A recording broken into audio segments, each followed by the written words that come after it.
Gandang hapon or magandang araw mga ka-agri. So for today's video ay tayo ay mag-merienda muna. At tayo ay naggagawa ng idas dito sa ating pagtataniman ng mga talong natin. At wala pa ring balak umulan, no? Ayan. So ang merienda natin ngayon ay pandikoko. Bumili tayo ng ano kanina. Bumili tayo ng tinapay ka na sa may bakery. Tayo mag-merienda muna habang tayo nagpapahinga. Dahil mag-aalas 5 na rin, ay maya-maya ay tayo aahon na din. At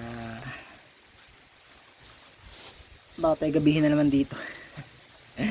Tapos lang natin isang idas na ginagawa natin. Yun, yung sa may asarol na yun.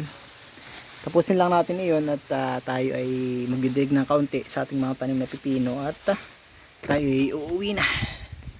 Ayan, ito matiko ko mga kagri, oh. Merienda muna. Sabi nila bagong bake daw pero mukha namang bago.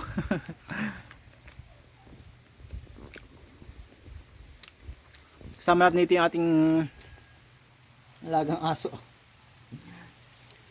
Ano? May merienda ka din? Kami nag-merienda na kanina. Binigyan ako tayo sa kanina. Nakatara akong tinapay dito kanina hapon. Nalimutan akong dalahin. Kaya yung pinakain ko sa kanya.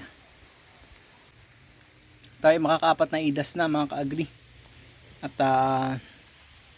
hanggang doon yan sa may looban, sa may kawayan, sa may ilalim ng kawayanan. Idasan din natin yan para maganda ang tubo ng ating mga talong.